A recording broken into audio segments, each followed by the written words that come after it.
करें? आपके नहीं चाहिए। करें? रमेश, रिसेप्शन पे कोई मिलने आया, फटाफट आ जाओ, कार्ड देने आया है।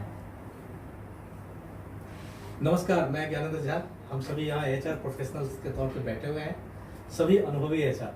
तो सबसे पहले तो सुरेंद्र चौहान जी हैं, एचआर, अकाउंट, ऑडिट, इस समय इनका एक हैंड ऑन एक्सपीरियंस, काफ़ी अच्छे एक्सपीरियंस के धनी व्यक्ति हैं। अजय जी हैं, 18-19 कितने साल का होगा सर? 28 ईयर्स का एचआर प्रोफाइल से इनका अपना अनुभव रहा है।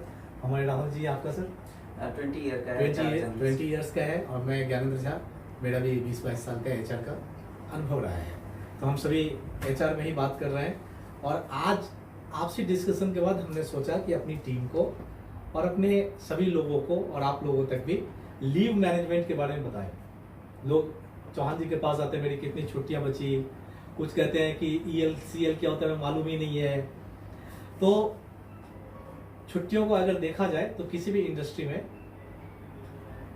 छुट्टियां 3 तरह की होती है। एक होती है EL, जिसको अर्न लीव बोलते हैं, इसका दूसरा नाम प्रिविलेज लीव भी बोलते हैं, ठीक है सर। दूसरा होता है SL, जिसको सिक लीव बोलते हैं, हाँ, जो मेडिकल बैकग्राउंड में, हाँ।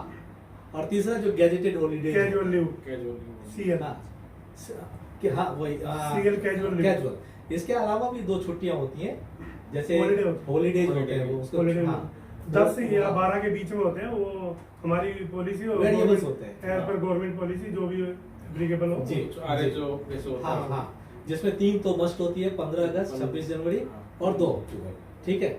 तो सर EL के बारे में आप बताइए। अर्न लीव ये होती है कि 20 दिन पे एक जनरेट होती है और आफ्टर 240 डेज वो आपको एप्लीकेबल होती है। चलिए, इसको मैं थोड़ा सा बृहद शब्दों में बताता हूँ विस्तार से। अगर आपने अपने ऑर्गेनाइजेशन में अपने जो एम्प्लॉयमेंट कोड है उसके अनुसार आपने किसी भी महीने में अगर 20 दिन काम कर लिया, वर्किंग डेज, जिसमें संडे काउंट नहीं होगा, जिसमें आपकी छुट्टियां काउंट नहीं होगी, आपके एब्सेंटिज्म काउंट नहीं होंगे, तो आप ड्यूटी इन प्रेमिसेस, जितने दिन आप प्रेमिसेस में आए हो उसके ऊपर कैलकुलेट होगा। जी हाँ, तो एक EL के रूप में उसको घोषित किया जाता है। और तभी अगर आपने 19 या साढ़े 19 दिन भी आपकी वर्किंग है, फिर भी मिल जाएंगे, और आपने उसमें एक संडे आपने कर लिया और आप कहिएगा कि मुझे मिले 19 दिन पे, तो शायद नहीं मिलेगी, नहीं मिलेगी, क्योंकि आपने 20 वर्किंग डेज पूरा नहीं किया।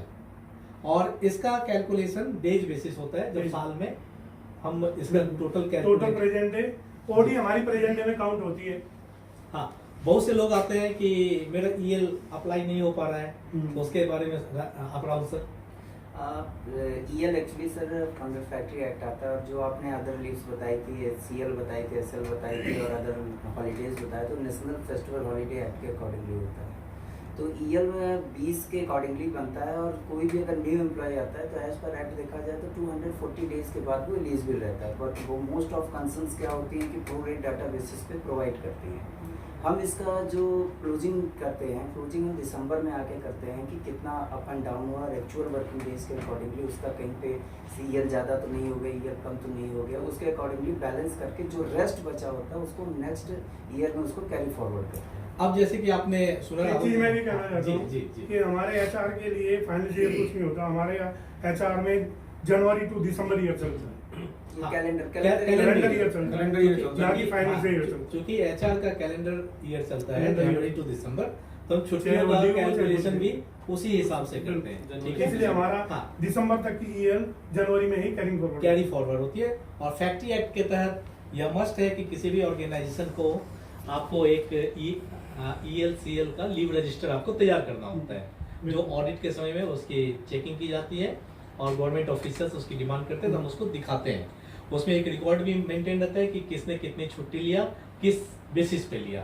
तो कोई भी एम्प्लॉय अगर किसी भी ऑर्गेनाइजेशन में 240 एक्चुअल वर्किंग डेज उसने काम किया हो, प्रेजेंट, जिसमें मैं फिर कह रहा हूँ एक्चुअल वर्किंग डेज इसमें प्रेजेंट हो, कोई छुट्टी नहीं किया हो, कोई एब्सेंटिज्म उनकी नहीं हो, कोई उन्होंने लीव नहीं लिया हो, तो जैसे संडे, GH, NH ये सब हटा के, तभी जाके अगर उन्होंने 240 एक्चुअल वर्किंग डेज लिया, काम किया हो, तभी जाकर वो किसी EL को अपने अप्लाई करने के या उसको अवेल करने के हकदार होते हैं।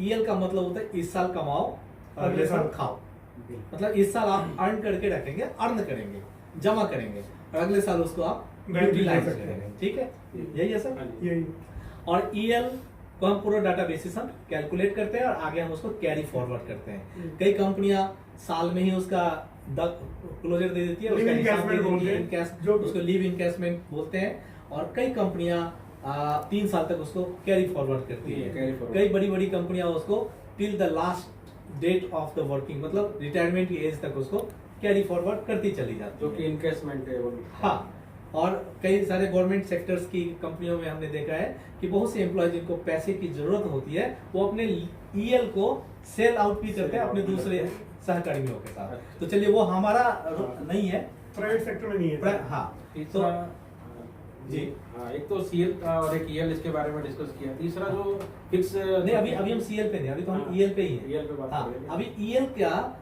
कैलकुलेट कैसे करते हैं, क्योंकि अगर हम कैलकुलेशन नहीं बताए तो फिर हम आगे बढ़ते चले जाएंगे। यदि हम ईएल की लिव इन कैशमेंट बोलते हैं, यानी कि पैसे पेमेंट करते हैं, वो basic divide by 26 into earn by the employ, वो होती है कैलकुलेशन। बेसिक डिवाइड बाय 26 ठीक है। इनटू ईएल आपके जनरेट जितना भी EL अकाउंट कितने ईएल मौजूद है, Yes, आप इसको सिंपल वे में आप बेसिक इंटू 4